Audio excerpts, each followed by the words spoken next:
Gen Z কিছুটা রাজনীতির মধ্যে ঢুকতে চায় না, এরকম কিছু? না, ঢুকতে চায় বলেই তো অশান্তি, মানে তারা অ্যাকসেপ্ট করে নিতে চায় না। জেনজির সব থেকে বড় প্রবলেম হচ্ছে যে তারা মনে করে যে I want my voice to be reflected in the political platform. এর আগে আমি যেটা বললাম যে এই যে আজকে যারা ডিএ নিয়ে আন্দোলন করছেন বা যারা চাকরি নিয়ে করছেন, তারা দেখো তারা মামলা মোকদ্দমা করছেন, একটা জায়গায় হেরে যাচ্ছেন, তারপরে প্রোটেস্ট মার্চ করছেন, কিন্তু তারপরে একটা সময় তারা হাল ছেড়ে দিচ্ছেন যে বোধহয় আমার ভাগ্যে নেই চাকরিটা, বা বোধহয় আমার এটা মানে প্রাপ্য নয়, আমি বোধহয় পাবো না, তো কী করবো, আমার দুর্ভাগ্য বলে ছেড়ে দিচ্ছি। কিন্তু এটা যদি একটা নতুন প্রজন্মের একটা ব্যান্ড ওয়াগান হতো, তাহলে কিন্তু তারা দুর্ভাগ্যটাকে বিশ্বাস করতো না। তারা ততক্ষণ পর্যন্ত দরকারে গভর্নমেন্ট আপরুট করে দেবে, ইরানের মতো বা বাংলাদেশের মতো বা শ্রীলঙ্কার মতো। এই একই জিনিস, একটা সামান্য কোটা সিস্টেমকে কেন্দ্র করে বাংলাদেশের কিন্তু পুরো একটা ভৌগোলিক পরিবর্তন হয়ে গেল। তাদের কিন্তু মূল বক্তব্য একটাই ছিল যে তুমি কোটা সিস্টেমটাকে সংশোধন করো। তার মানে জেনজি পলিটিক্যালি পার্টিসিপেট করে এই কাউন্টার থ্রেটটা তৈরি করতে পারে বলেই একজন রাষ্ট্রনায়ককে এরকমভাবে দৌড়ে অন্যান্য পৃথিবীর দেশে পালিয়ে যেতে হচ্ছে। তো এখান থেকে কিন্তু ভারতীয় রাজনীতিবিদদের শিক্ষা নেওয়া উচিত যে জেনজিকে ওইরকম তুমি মানে এই চেপে যাও, আইন আছে এই আছে বলে যা খুশি মিথ্যা কথা বলে যদি না হতো, তাহলে কিন্তু দিল্লিতে এরকম একটা পরিস্থিতি হতো না। আজকে কলেজ বিশ্ববিদ্যালয়গুলিতে যে আজকে উমার খালিদকে নিয়ে যে ঘটনাটা ঘটছে, কিংবা বিভিন্ন জায়গায় ছাত্রদেরকে এই যে জোর করে যে নিউ এডুকেশন পলিসি, সেটা নিয়ে যে ছাত্ররা নিজেরা আগে আন্দোলন করছে। আগে কি হতো, কোনো একটা ইনস্টিটিউট বললো কিংবা কোনো মাস্টারমশাই বললেন বা কোনো ইউনিয়ন বললো, এখন দেখো মানে ডিসেন্ট্রালাইজড হয়ে গেছে। বিভিন্ন জায়গায় চারটে ছেলে মেয়ে তারা বলছে না এই নিয়ম মানা যাবে না, এই চারটে থেকে কম্পাউন্ডিংয়ে কোনো একদিন 8টা হবে, 8টা থেকে 16টা হবে। এইটা করতে করতে যখন মানে 16,000 হয়ে যাবে, তখন কিন্তু ডেঞ্জারাস হয়ে যাবে ফর দ্য কনস্টিটিউশনাল মেশিনারি।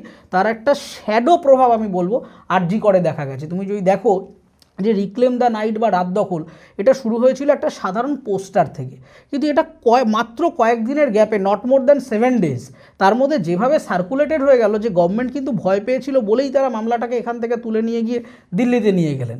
তো আজকে মানে তারা এইটুকু জল মেপে নিলেন এখানে, যে এখানে যা পরিস্থিতি তৈরি হচ্ছে এখানে কনস্টিটিউশনাল ইমার্জেন্সি হতে পারে। এবং আমি আমার নিজের পাড়ায় আরজি করের সময় দেখেছি যে ওখানে কিন্তু খুব একটা বয়স্ক লোকজনরা এসে ভিড় করছেন না, বয়স্করা বরং সেকেন্ড বা থার্ড লেয়ারে রয়েছেন, সামনে কিন্তু সমস্ত ইয়ং ছেলেমেয়েরা রয়েছে। তো তার মানে এটা কিন্তু একটা গুরুত্বপূর্ণ ইউজ কেস, যে একটা লিঙ্কডইন পোস্ট বা একটা ফেসবুক পোস্ট বা একটা ইনস্টাগ্রাম স্টোরি থেকে আজকে কয়েক কোটি লোক যদি আরজি করের মতো একটা হিনাস ক্রাইমে জমা হতে পারে, তাহলে তারা কিন্তু একদিন এই দুর্নীতি নিয়ে, এই শিক্ষার ক্ষেত্রে কেন ছাত্ররা চান্স পাচ্ছে না এটা নিয়ে, কেন চাকরি নেই, কেন দ্রব্যমূল্য এটা এই পরিমাণ বাড়ছে, কেন তুমি ধর্মে ধর্মে খালি দাঙ্গা লাগিয়ে দিচ্ছ, এই নিয়েও কিন্তু একটা বড় আকার ধারণ করতে পারে। ফলে জেনজিরা পলিটিক্যালি অনেক বেশি অ্যাওয়্যার।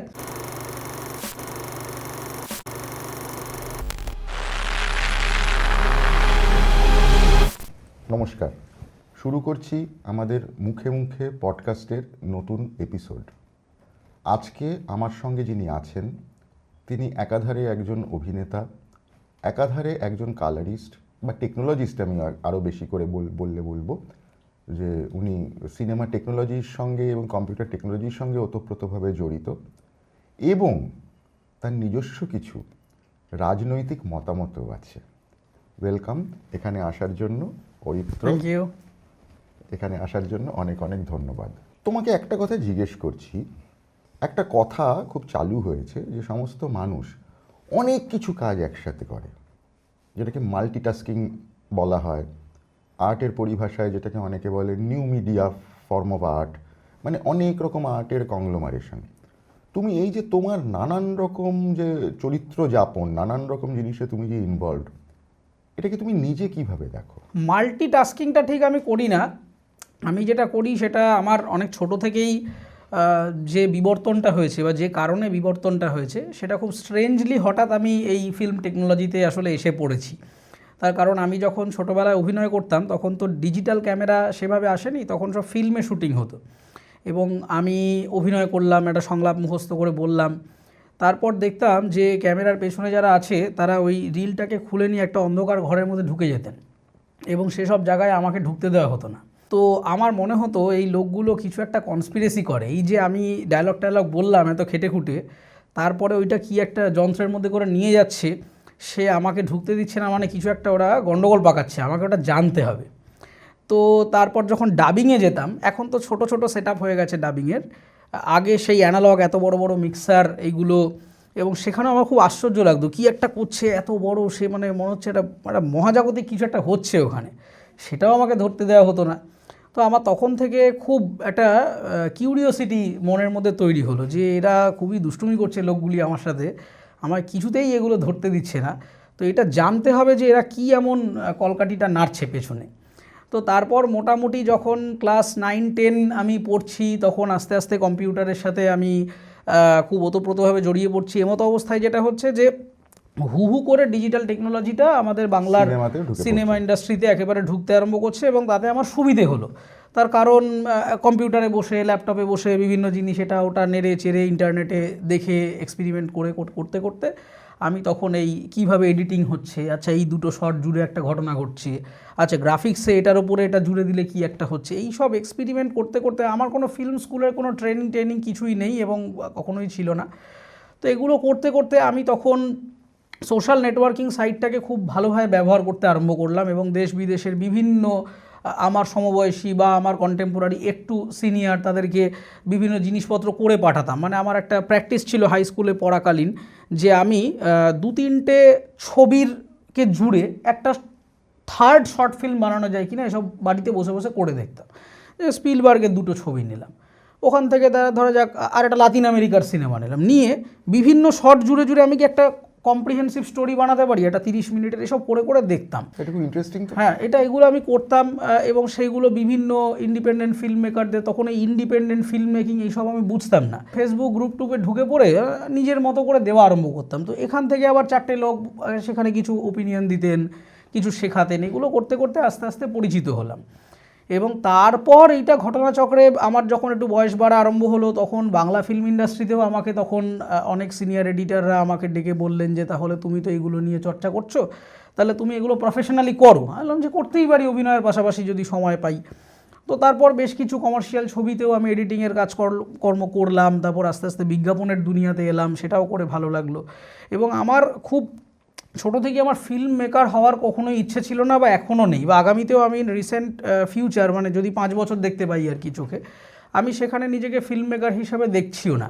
আমি সবসময় চেয়েছি যে আমি একজন ভালো প্রডিউসার হতে চাই, যে ওভারঅল বিষয়টাকে জানবে এবং একটা সুন্দর গল্পকে বাণিজ্যিকভাবে এবং প্রযুক্তিগতভাবে উপস্থাপনা করবার জন্যে যা যা জানার দরকার সেই জিনিসগুলোকে আমি জানি, এবং সেইটা জানতে গিয়েই এটা ওটা সেটা নেড়ে চেড়ে দেখা, এবং সেটা নিয়েই আমার এই বিভিন্ন চরিত্র যাপন। তোমাকে আমরা যখন স্ক্রিনে দেখেছি আর কি, তখন তোমার বয়স কত? ধরো তুমি যখন দেশুর প্রথম দিককার ছবি করছো, দেশু কথাটা যদি ব্যবহার করি, অভিনয় শুরু যখন করলাম তখন তিথিরও তিথি সিরিয়ালটা দিয়ে, তখন আমার বয়স ওই 5-এর কাছাকাছি।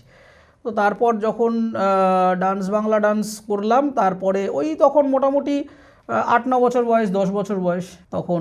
সেই সময় মানে পরাণ যায় জুলিয়ারে, চিরদিনই তুমি যে আমার, তারপর ডান্স বাংলা ডান্সটা একটা মেজর 3-4 বছর টানা চললো। তো ওই আর কি, মানে 5 বছর থেকে শুরু করে আমি হাই স্কুল পর্যন্ত, মানে উচ্চ মাধ্যমিক দেওয়ার আগে পর্যন্ত উইদাউট এনি ব্রেক আমি অভিনয় করেছি।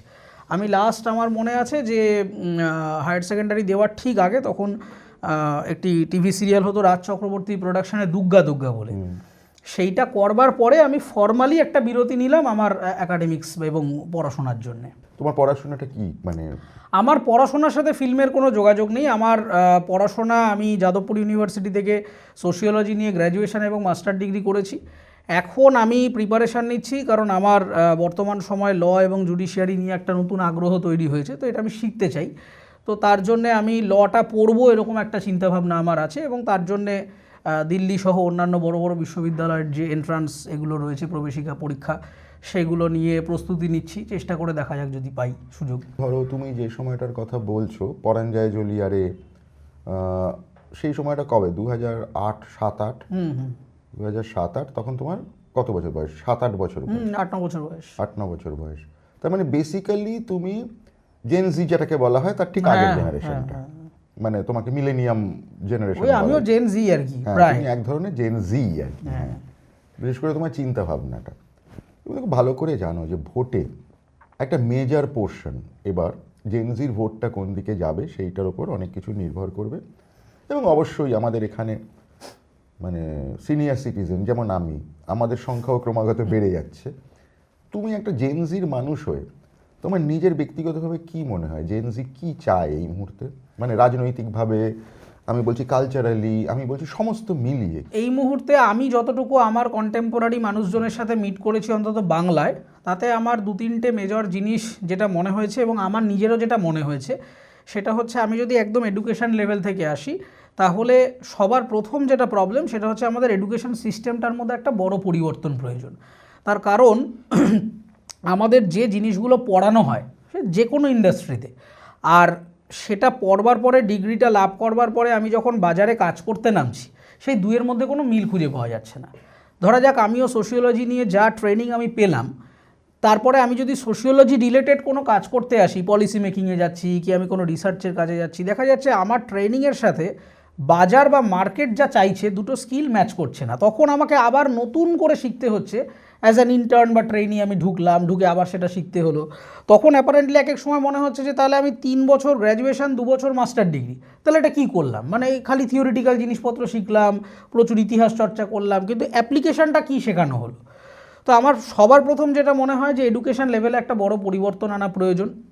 দ্বিতীয় আমার যেটা মনে হয় সেটা হচ্ছে যে, অন্তত আমি বাংলার পরিপ্রেক্ষিতে বলবো, কারণ আমি বাংলার বাইরে যে খুব একটা আমি গ্রাউন্ড ওয়ার্ক করেছি তা না, বাংলায় যেটা আমার অবজারভেশন সেটা হচ্ছে যে এখানকার মানে ছেলে মেয়েদেরকে পেরেন্টিং লেভেল থেকে যেটা প্রবলেম হচ্ছে সেটা হচ্ছে আমি কি চাই এবং আমার পরিবার কি চায়, এই দুয়ের মধ্যে একটা ম্যাসিভ পার্থক্য তৈরি হয়ে যাচ্ছে। অধিকাংশ ক্ষেত্রেই একটা ছদ্ম বেকারত্ব বা শ্যাডো আনএমপ্লয়মেন্ট হচ্ছে। মানে আমি প্রচুর ছেলেমেয়েকে মিট করেছি, সে ধরা যাক আমার সাথে ফিল্ম এডিটিংয়ে কাজ করছে, কিন্তু কিছুদিন কাজ করে আমি বুঝতে পারছি যে এ ছেলেটি হ্যাপি নয়, মানে কোনো একটা কারণে কিছু একটা গণ্ডগোল আছে। এবার তাকে আমি জিজ্ঞাসা করলাম যে আচ্ছা তুমি এটা ফিল্ম এডিটিং করছো কেন?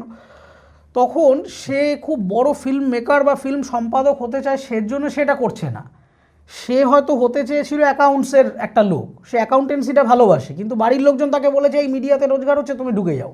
অথবা উল্টোটা, সে হয়তো ফিল্ম মেকিংয়ে আসতে চায়, তার মা বাবা তাকে বলেছে তুমি আইটি ইঞ্জিনিয়ার হয়ে যাও, সেখানে ঢুকে যাচ্ছে। তো সবসময় পরিবার কি চায় এইটার ক্যারি ফরওয়ার্ড করা দায়বদ্ধতা যেন প্রজন্মের ওপরে এসে পড়ছে, বা আমার মা বাবা কি হতে পারলেন না সেই দায়টা অ্যাজ ইফ আমার, এবং আমি তাদের না পূরণ হওয়া স্বপ্নগুলো পূরণ করার দায়িত্ব আমার, এইরকম একটা বার্ডেন এখন ওই জেনারেশন গ্যাপটার মধ্যে রয়েছে। এবং থার্ড যেটা, কিন্তু সেটা তো বোধহয় সবসময়ই থাকে না সেটা সবসময় থাকে, কিন্তু রেজিস্ট্যান্সটা এতটা থাকে না। এর আগে আমি প্রিভিয়াস জেনারেশনেও যতটা দেখেছি যে একটা সময়ের পরে ছেলেমেয়েরা হাল ছেড়ে দেয়, যে আর মানে কী করবো, আর হলো না, ডাক্তার হয়ে গেলাম, কী আর করা যাবে, ডাক্তারিটাই করি। কিন্তু এই নতুন প্রজন্মের ক্ষেত্রে কিন্তু রেজিস্ট করবার ইচ্ছে এবং এনার্জি, এই দুটোই কিন্তু অনেকটা লম্বা সময় অবধি থাকে।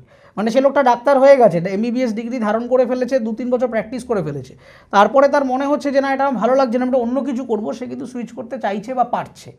তো এই টেনাসিটিটা নতুন প্রজন্মের মধ্যে রয়েছে। আরেকটা যেটা বড় প্রবলেম সেটা হচ্ছে আমাদের এখানকার কলকাতার যে বাজার, ওভারঅল বাজার, মানে সেটা মিডিয়া সেক্টর হতে পারে, ইঞ্জিনিয়ারিং সেক্টর হতে পারে, এখানকার সামহাও বাজারটা খুব লিমিটেড হয়ে আছে, যেটা প্রভাব হচ্ছে পে স্কেলে একটা বড় প্রভাব হচ্ছে। তার জন্য বাংলা থেকে বড় অংশের প্রজন্ম তারা না চাইলেও তারা কিন্তু রাজ্যের বাইরে বেরিয়ে যাচ্ছে, সে পড়তে চলে যাচ্ছে। এখন রিসেন্ট আমি কয়েকটি হাই স্কুলে মাঝে মধ্যে পড়াতে ডাকে আমাকে, সেখানে গিয়ে দেখছি এর আগে আমাদের কি হতো, আমরা ভাবতাম যে ঠিক আছে গ্র্যাজুয়েশন মাস্টার ডিগ্রি করে নিই, করে পরে চাকরি ব্যবসা অন্য কিছু করার জন্য বাইরে গেলাম। এখন দেখা যাচ্ছে হাই স্কুলের ছেলেমেয়েদের মধ্যে এই প্রবণতাটা, তারা বলছে যে আমি দরকারি 11-12টাই এখানে পড়বো না, তারা মানে কলেজটাই বাইরে করবে বা হাই স্কুলটাই বাইরে করবে। এইটা কিন্তু একটা খারাপ দিক বলে আমি মনে করছি। তার কারণ আমি হোম টাউনে থেকে, আমি যদি কেউই তো বাড়ির বাইরে মাকে ছেড়ে, বাবাকে ছেড়ে, দাদু দিদাকে ছেড়ে একা থাকবো, এটা তো সবাই চায় না। কিন্তু যেহেতু এখানে সে যা চাইছে সেটা তাকে প্রোভাইড করা হচ্ছে না সামাজিকভাবে, অর্থনৈতিকভাবে, রাজনৈতিকভাবে, একই লোক এখানে একজন ইঞ্জিনিয়ার কাজ করে হয়তো 18,000 টাকাও মাইনে পাচ্ছে না, সেই একই স্কিল সেট নিয়ে সেই লোকটা বম্বে, ব্যাঙ্গালোর, দিল্লি, হায়দ্রাবাদে কাজ করলে অ্যাটলিস্ট 25,000 টাকা পাচ্ছে, 30,000 টাকা পাচ্ছে। তো এই পে গ্যাপটা বা ওয়েজ গ্যাপটাকে কীভাবে মোকাবিলা করা যায়, এটা কিন্তু আমার মনে হয় খুব দরকার। যে এই এক হচ্ছে স্কিল সেটের পার্থক্যটাকে তুমি ঠিক করো, 2 হচ্ছে যে এই ওয়েজ গ্যাপটাকে কমাও যাতে ব্রেন ড্রেন না হয়। বাংলার সবথেকে বড় নতুন প্রজন্মের ক্রাইসিস হচ্ছে যে মস্তিষ্কগুলো সমস্ত বেরিয়ে যাচ্ছে, এবং এই ছদ্ম বেকারত্বের একটা, যে আমি কেউ একটা ভালো মিডিয়া এক্সপার্ট হতে চায়, কিন্তু কাজ নেই, পড়লাম জার্নালিজম নিয়ে কিন্তু কোনো ট্রেনিং নেই, যা শেখানো হয়েছে কলকাতা বিশ্ববিদ্যালয় সেই গ্যাদে সিলেবাস, আমাকে ডাকা হচ্ছে, ডেকে জিজ্ঞেস করা হচ্ছে টেলিপ্রম্পটার পড়তে জানো, আমি তো বলছি না ভাই টেলিপ্রম্পটার জানি না, আমার সিভিতে প্রথমেই আমাকে হটিয়ে দিচ্ছে। তো তাতে কি হচ্ছে, না আমি আমার স্বপ্ন ছিল নিউজ অ্যাঙ্কার হওয়া, জার্নালিস্ট হওয়ার, হতে পারলাম না, না আমি একটা অন্য কিছু করতে পারলাম, মানে এই দুয়ের মাঝখানে পড়ে স্যান্ডউইচ হয়ে যাচ্ছে। তখন একাকিত্ব, ডিপ্রেশন, যে ভাই কি করলাম তাহলে, মানে পড়াটাও বেকার গেল, সময় বেকার গেল, আবার নিজে যেটা হতে চাইলাম সেটা এক্সেলও করতে পারলাম না। আমার মনে হয় নতুন প্রজন্মের এই প্রবলেমটাকে সবথেকে বেশি অ্যাড্রেস করা পলিটিক্যালি এবং সোশ্যালি খুব প্রয়োজনীয়। এই মুহূর্তে দাঁড়িয়ে আমরা দেখছি যে নানান রকম আনরেস্ট হচ্ছে, সেটা ইউরোপে হতে পারে, সেটা ইউএসএতে হতে পারে, সেটা ইরানে হতে পারে, সেটা বাংলাদেশে হতে পারে, সেটা নেপালে হতে পারে, সেটা শ্রীলঙ্কায় হতে পারে। সমস্ত জায়গায় একটা লিডিং প্রোটেস্টের জায়গাটা জেনজি নিয়েছে। এইটা কোথাও তুমি পশ্চিমবঙ্গে কোথাও দেখতে পাচ্ছ, বা সেরকম স্পার্ক করে যাওয়ার কোনো সম্ভাবনা আছে? স্পার্ক করে যেতেই পারে। দেখুন যে জায়গাগুলো, মানে বাংলাদেশের কথা যে মানে যদি আমি ধরেই নিই আমাদের প্রতিবেশী জায়গা, সেখানেও কিন্তু আমি যেহেতু বাংলাদেশের অনেক প্রজেক্টের সাথে কাজ করে দেখেছি, মানে এইগুলো কিন্তু এরকমটা নয় যে হঠাৎ কেউ রিমোট চিপলো আর সবাই জেগে উঠলো। এটা কি হয়, এই নতুন প্রজন্মের ছেলেদের মধ্যে, মানে সেই হিসেবে যদি জেনজি প্রোটেস্ট ধরে নিতে হয় তাহলে ডিরোজিওকেও তো জেনজি প্রোটেস্টের একটা লেভেলে ধরে নিতে হবে সেই সময়ে দাঁড়িয়ে। তো বিষয়টা হচ্ছে যে এই আমি কতক্ষণ পর্যন্ত অ্যাকসেপ্ট করব, আমি পাচ্ছি না বলছি। একটা জিনিস যেটা আমি শুরুতেই বললাম, যে নতুন প্রজন্মের ছেলে মেয়েদের মধ্যে, মানে আমার মা বা বাবা যদি সরকারি চাকরি করেন, তাকে দিয়ে দিচ্ছ না, তুমি তার মায়না বাড়াচ্ছ না, প্রমোশনের রাজনীতি করে তাকে সাপ্রেস করছো, এটা একটা সময় পরে দুঃখ পাবেন, একা হয়ে যাবেন, তারপর মেনে নেবেন যে এটাই হয়তো আমার ফেট। কিন্তু জেনজির সবথেকে বড় পজিটিভ দিক, বা এটা অনেক সময় নেগেটিভলিও এফেক্ট করে যাচ্ছে, যে আমি এটা মেনে নেবো না, এই যে নাটা যতক্ষণ না পর্যন্ত আমি পাবো ততক্ষণ আমি লড়ে যাব। এইটা কিন্তু একটা লেভেলের পরে যদি ভয়েসটা ইউনাইটেড হয়ে যায়, তখন কিন্তু যে কোনো জায়গায় প্রবলেম হয়ে যেতে পারে। সেজন্যই কিন্তু দেখুন যে পলিটিশিয়ানরা বুঝতে পারছেন যে এইটা একটা বড় দিক হয়ে যেতে পারে, তারা কিন্তু ডিজিটাল ইনক্লুসিভিটিটাতে তৈরি করছে নতুন প্রজন্মকে নিয়ে। আপনি দেখবেন রিসেন্টলি অভিষেক বন্দ্যোপাধ্যায় যেটা লঞ্চ করলেন ডিজিটাল যোদ্ধা, তারপরে সেখানে তিনি কি বিভিন্ন ইউথদেরকে ডেকে ডেকে প্রাইজ দিচ্ছেন, যে তুমি এই গ্রাফিক্সটা বানিয়েছো, তুমি এই অ্যানিমেশন বানাচ্ছো, তুমি ভালো পোস্টার বানাচ্ছো। এর কারণটা হচ্ছে এনারাও বুঝতে পেরেছেন যে আমি যদি ওই সেকেলে পন্থা নিয়ে বসে থাকি এবং নতুন প্রজন্মের যে চাওয়া পাওয়াগুলো সেগুলোকে যদি আমি তাদের হয়ে কথা না বলি, তারা যদি এলিয়েনেটেড ফিল করতে থাকে, করতে করতে তারা কিন্তু বটম লাইনে আস্তে আস্তে ইউনাইটেড হয়ে যাবে, এবং ইউনাইটেড হয়ে গেলেই আর একটা বাংলাদেশ বা শ্রীলঙ্কা হতে বেশিক্ষণ লাগবে না। তো সেই কারণে বিভিন্ন পলিটিক্যাল পার্টি কিন্তু, মানে তৃণমূল হোক, বিজেপি হোক, অন্যান্য জায়গায় কংগ্রেস হোক, মানে রাহুল গান্ধীর ক্যাম্পে একটা বড় অংশের ইউথদের পার্টিসিপেশন আমরা দেখেছি। তো এটা কিন্তু ওই জন্যই তারা কিন্তু ইনক্লুড করবার চেষ্টা করে যাচ্ছেন। কিন্তু এটা ভেবে নেওয়ার কিছু নেই যে জেনজি হঠাৎ করে মানে মাথায় ক্যারা উঠে গেল, নেচে উঠলো, এরকমটা ব্যাপারটা নয়। যেটা হয় যে রেজিস্ট্যান্সটা একটা লেভেল পর্যন্ত অ্যাকসেপ্ট করে, তারপরে রিজেক্ট করা শুরু করে। এই রিজেক্ট করবার সময় যেটা হয় যে জেনজির একটা যেটা মানে ক্রিটিক্যাল পয়েন্ট আমি বলবো, সেটা হচ্ছে যে ইন্টারনেট আসার ফলে একটা এনর্মাস ইনফরমেশান আমার কাছে রয়েছে। এই এনর্মাস ইনফরমেশান সার্কুলেশনের ফলে যে কোনো ধরনের প্রোপাগান্ডা সেটা মানুষের কাছে সহজে ব্রেন ওয়াশ করাটা সুবিধে হয়। এবং সবথেকে বড় প্রবলেম ভারত বা সাউথ এশিয়ার মতো অন্যান্য জায়গায় যে প্রবলেমগুলো রয়েছে, যে আমাদের এখানে কোনো ইনফরমেশান নিয়ে পলিটিক্স নেই। আমি এই যে ফেসবুকে বড় বড় কথা লিখছি বা ইউটিউবে বিপ্লব করছি, এই গোটা বিষয়টাই কিন্তু অপারেটেড বাই ইউনাইটেড স্টেটস। আমার অনেক কথা যেটা আমি হয়তো ভারত নিয়ে কথা বলতে যাচ্ছি, মেয়েটা হঠাৎ করে এসে বলছে না এ বলা যাবে না। আমি যদি আমার এই চ্যানেলে ফর এক্সাম্পল আমি যদি দেব কথাটা উচ্চারণ করি, ইউটিউব বলবে না তুমি এটা মনিটাইজ করতে পারবে না, কারণ দেব একজন এমপি, সেটা পলিটিক্যাল কন্টেন্ট হয়ে যাবে। অথচ আমি হয়তো দেবের রাজনীতি নিয়ে কিছুই বললাম না।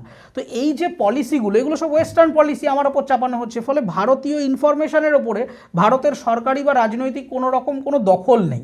তাতে যেটা হয় যে এই যে ইউথদেরকে সহজে ম্যানুপুলেট করে দেওয়া যায়, বিভিন্ন রকম ইনফরমেশান একটা ছড়িয়ে দিলাম, হোয়াটসঅ্যাপে ছড়িয়ে দিলাম, এই যে ভুল তথ্য, ফেক তথ্য, আমরাও না জেনার সময় বুঝতে পারি না কোনটা অরিজিনাল কোনটা ফেক। এই ট্রুথ আর ফলসের মাঝখানে জেনজি অনেক সময় পড়ে ভুল দিকে চালিত হয়ে যেতে পারে। তো তার জন্যে আমাদের যে ডিজিটাল ডেটা প্রোটেকশন লসগুলো রয়েছে সেগুলোকে এক জায়গায় আনা, এবং অবশ্যই আমার যেটা চীন এবং রাশিয়া, তারা কিন্তু এই ওয়েস্টার্ন সোশ্যাল মিডিয়াটাকে গ্রহণ করে না, তাদের নিজস্ব সোশ্যাল মিডিয়া। তার কারণ হচ্ছে তারা বুঝেছে যে সোশ্যাল মিডিয়াটা একটা গুরুত্বপূর্ণ পলিটিক্যাল টুল, যেখান থেকে যে কোনো রকম প্রোপাগান্ডা এক জায়গা থেকে আরেক জায়গায় সার্কুলেটেড হতে পারে, এবং ওয়েস্ট চাইলে চাইলে তার নিজস্ব ভাবধারাকে প্যাসিভলি আমার মাথার মধ্যে ঢুকিয়ে দিতে পারে যে এটাই স্ট্যান্ডার্ড, যেটা একটা গুরুত্বপূর্ণ প্রবলেম আমাদেরকে ইনস্টাগ্রামে দেখিয়েছে। যেরকম এটা নিয়ে একটা গুরুত্বপূর্ণ সিনেমাও হয়েছে লেটেস্ট, যেটা হিউম্যানস ইন দ্য লুপ, নেটফ্লিক্সে আছে, যে এই যে এআই নিয়ে এত কথা বলছি, মেশিন লার্নিং নিয়ে কথা বলছি, পলিসি নিয়ে কথা বলছি, তুমি ইনস্টাগ্রামে যে ফিল্টারগুলো পাওয়া যেত, এখন অনেকটা ইনক্লুসিভ করেছে। একসময় বিউটি ফিল্টার চাপালেই দেখা যাবে সমস্ত স্কিন টোনগুলোকে ধরে হোয়াইট বা পিঙ্ক করে দিচ্ছে। মানে একটা ব্ল্যাক মানুষের বা যদি একটা ককেশিয়ান মানুষের ছবি আপলোড করি, আমি যদি বিউটি ফিল্টারটা চাপাই, ও জোর করে আমার স্কিন টোনকে টেনে হোয়াইটের দিকে নিয়ে চলে যাচ্ছে। তার কারণ ওর কাছে যে ডেটাটা দিয়ে ওকে ট্রেন করা আছে, ও জানে সৌন্দর্যের সংজ্ঞা হচ্ছে একজন পিঙ্ক স্কিন টোন বা হোয়াইট স্কিন টোন। এবার এইগুলো করে যে লোকটা রোজ ইনস্টাগ্রাম ব্যবহার করছে, সে হয়তো একজন ইন্ডিয়ান বা সে হয়তো একজন আফ্রিকান, কিন্তু তার মনে হচ্ছে তাহলে কি আমি বিউটিফুল নই? মানে আমার স্কিন টোনটা যদি সাদার দিকে করে দিয়ে বলা হয় যে this is the definition of beauty, তখন ও নিজের মধ্যে মনে করছে যে আমার তাহলে স্কিন টোনটা বোধহয় যথাযথ নয়, তাহলে বিউটি স্ট্যান্ডার্ডটা কি? এই যে স্ট্যান্ডার্ডাইজেশনের প্রশ্ন, এর মাধ্যম দিয়ে কিন্তু ওয়েস্ট আমার মাথার মধ্যে একটা ঢুকিয়ে দিল, মানে সাবকনসিয়াসলি বলে দিল যে তোমার স্কিন টোনটা বিউটির ডেফিনিশনের মধ্যে পড়ে না। এইভাবে আস্তে আস্তে কিন্তু বিভিন্ন রকম সাংস্কৃতিকভাবে, ভাষাগতভাবে আমরা আমাদের কথার মধ্যে কত কথা বলছি, ওয়েস্টার্ন কথা, ওয়েস্টার্ন অ্যাব্রিভিয়েশন ব্যবহার করছি। তো আমার মনে হয় যে ইনফরমেশনটাকে রাজনীতির একটা গুরুত্বপূর্ণ অংশ করা উচিত জেনজিকে অ্যাড্রেস করতে গেলে। ইনফরমেশন বলতে তুমি বোঝাতে চাইছো যেটা ট্রু ইনফরমেশন? ট্রু ইনফরমেশন এবং যে কোনো তথ্য, মানে একটা তথ্যের একটা ভৌগোলিক রাজনীতি আছে। মানে ইন্টারনেটকে আমরা বলি যে এটা গ্লোবাল, আসলে ইন্টারনেট গ্লোবাল কখনোই নয়। Internet is a national product. যদি ন্যাশনাল প্রোডাক্ট না হতো, তাহলে আজকে কোথাও দাঙ্গা লাগলে সবার আগে কেন ইন্টারনেটটা বন্ধ করে দেওয়া হচ্ছে? সারা পৃথিবীতে ইন্টারনেট বন্ধ হচ্ছে না। তাহলে আমি যদি আজকে যখন চাপাদানিতে একটা অশান্তি সৃষ্টি হচ্ছে, কেন তাহলে পুলিশ সবার প্রথম যেটা করে, যা করলো আগে ওখানে নিউজটা বন্ধ করলো এবং ইন্টারনেটটাকে, এখন এই যে 144 ধারা, এর মধ্যে একটা গুরুত্বপূর্ণ পলিসি হয়ে দাঁড়িয়েছে ইন্টারনেট স্লোডাউন। এই ইন্টারনেট স্লোডাউন করা হচ্ছে মানেই তোমার ন্যাশনাল যে পলিটিক্যাল জিওগ্রাফি, তার মধ্যে তুমি ইন্টারনেটকে একটা জিওগ্রাফিক টুল হিসেবে ব্যবহার করছো, যে এই চাপাদানিতে এখন এটা চলবে না। বেলডাঙ্গায় একটা ধর্মীয় অশান্তি তৈরি হয়েছে, বেলডাঙ্গার ইন্টারনেটটা বন্ধ। তো তার মানে ইন্টারনেট আসলে গ্লোবাল প্রোডাক্ট নয়। যদি গ্লোবাল প্রোডাক্ট হতো, তাহলে তোরা সবার, আমি যদি ইউরোপে বসে থাকি, আমার জানতে ইচ্ছা হতে পারে যে বেলডাঙ্গায় কী হচ্ছে, আমাকে দেখাও, কিন্তু জানতে পারবো না, কারণ ওখানে 144 দিয়ে আমার ইন্টারনেটটাকে বন্ধ করে দেওয়া হয়েছে। তো ইন্টারনেট আলটিমেটলি একটি ন্যাশনাল প্রোডাক্ট। তো যদি ন্যাশনাল প্রোডাক্ট হয়, তাহলে ন্যাশনাল পলিসির এটাকে অংশ করো, এবং তোমার জাতীয় পলিসির মধ্যে আমার প্রাইভেসি, আমি কি ধরনের কথা বলছি। এই যে এখন হোয়াটসঅ্যাপ একটা যাচ্ছেতাই পর্যায়ে চলে গেছে, তুমি দেখবে হোয়াটসঅ্যাপে তোমার সাথে যদি আমার রেজার নিয়ে কথা হয়, তুমি পরে খোলো দেখবে এখন তো হোয়াটসঅ্যাপেও স্টোরিতে বিজ্ঞাপন আসছে, তুমি দেখবে রেজারের বিজ্ঞাপন আসতে আরম্ভ করলো। তার মানে কি, তোমার এবং আমার নিজস্ব চ্যাট, এটারও কোনো কন্ট্রোল নেই। কি বলছি তোমাকে, কি পাঠাচ্ছি, সেটা ওখানে ওয়েস্টের একটা সার্ভারে বসে 4টে কোম্পানি দেখে সে তার মতো করে কাস্টমাইজ করে বিজ্ঞাপন দিচ্ছে। তো এই তথ্য মানে শুধুমাত্র কিন্তু খবর নয়, তথ্য মানে আমার ব্যক্তিগত তথ্য হতে পারে, কোনো ইনফরমেশান হতে পারে, কোনো প্র্যাকটিস হতে পারে, কোনো আইডিয়া বা ডেফিনেশান হতে পারে। সমস্ত জিনিস নিয়ে হচ্ছে একটা গ্লোবাল ইনফরমেশান ওয়ারফেয়ার। এইটাকে যতক্ষণ না পর্যন্ত জাতীয়করণ করা যাচ্ছে, আসলে জাতীয়করণ আছে কিন্তু কোনো ফ্রেমওয়ার্ক নেই, এই ফ্রেমওয়ার্কে না বাঁধার দরুন এই কনফ্লিক্ট অফ ইন্টারেস্টটা তৈরি হচ্ছে, এবং তখনই একটা এই যে মানে জোর করে চাপিয়ে দেওয়া, জোর করে সাপ্রেস করা, তখনই এই রাজনীতি বা পলিটিক্যাল প্ল্যাটফর্মের সাথে জেনজির একটা ডিস্টেন্স তৈরি হচ্ছে। তার মানে তুমি যেটা বলতে চাইছো সেটা হচ্ছে যে জেনজি কিছুটা রাজনীতির মধ্যে ঢুকতে চায় না, এরকম কিছু? না, ঢুকতে চায় বলেই তো অশান্তি। মানে তারা অ্যাকসেপ্ট করে নিতে চায় না। জেনজির সবথেকে বড় প্রবলেম হচ্ছে যে তারা মনে করে যে I want my voice to be reflected in the political platform.